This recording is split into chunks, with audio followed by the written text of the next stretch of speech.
For a long time in my life, I felt like I've been living two different lives. There's the life that everyone sees, and then there's the life that only I see. In the life that only I see, who I am, who I really am, is someone who struggles intensely with depression.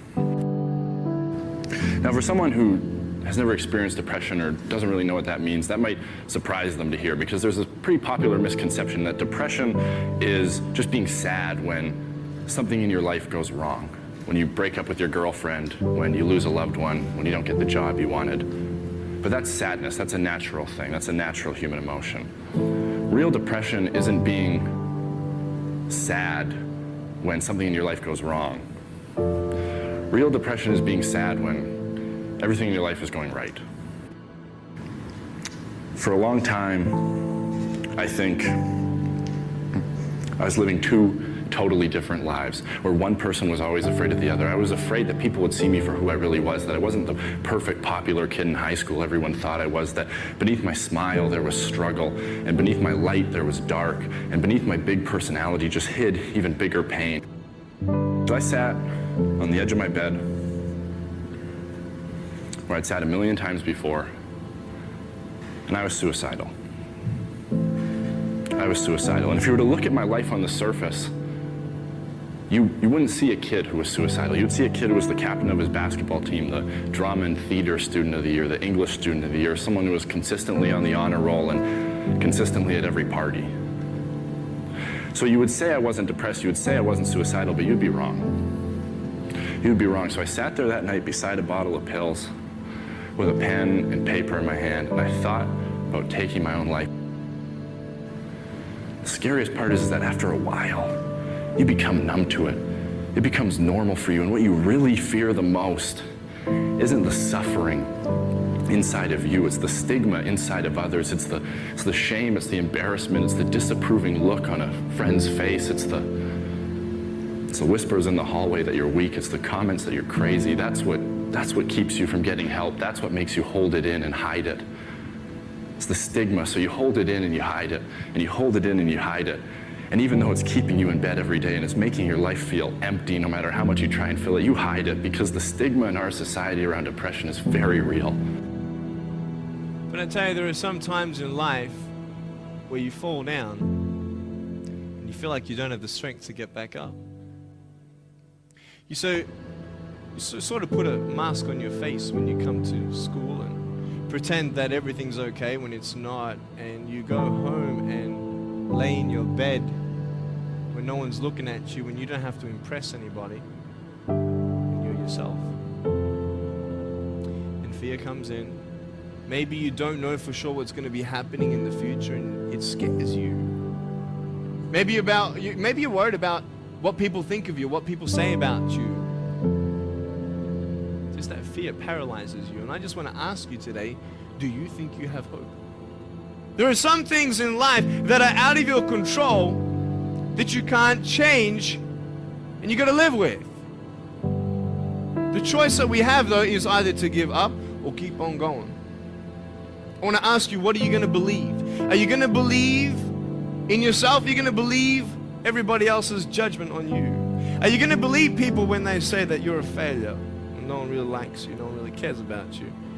You know the people that you have in your life who, no matter how good of a day you're having, they'll bring you down. Or no matter how bad of a day you're having, they'll bring you even lower. You know what I'm talking about?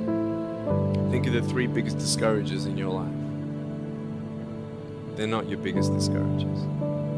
You are. We're all looking for something. We're all looking for hope. Hope you can't just have just because you were born with hope. No, we're born with pain. We're born and live through difficulties. It's like you have to save your own life. Nobody's going to be able to save it for you. So we have to do what we have to do, no matter what it is.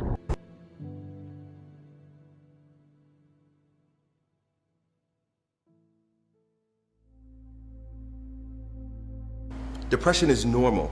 It's normal to go through these bouts or these seasons where there is chaos and there's entropy, there's frustration, there's confusion, there's craziness in your life.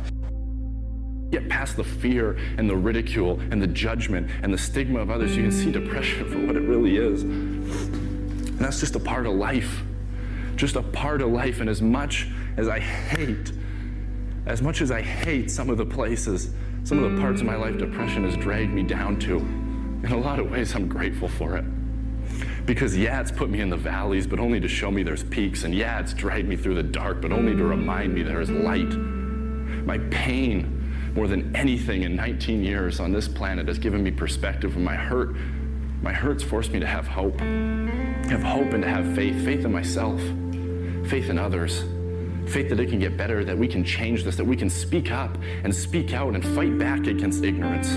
Fight back against intolerance. And more than anything, learn to love ourselves.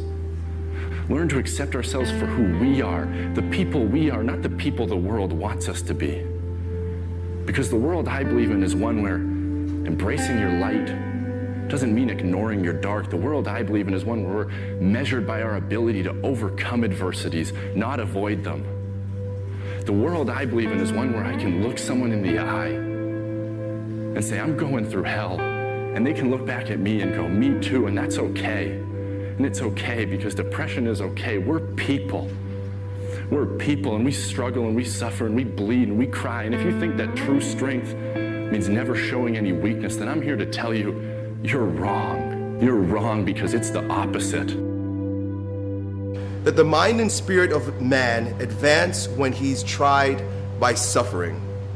The more ground is plowed, the better the seed will grow, the better the harvest will be. Just as the plow furrows the earth deeply, purifying it of weeds and thistles, so suffering and tribulation free man from the petty affairs of the worldly life until he arrives at a state of complete detachment. His attitude in this world will be that of divine happiness. Man is, so to speak, unripe. The heat of fire of suffering will mature him. Look back to the past times and you will find that the greatest men have suffered the most. The only way we're going to beat a problem that people are battling alone is by standing strong together.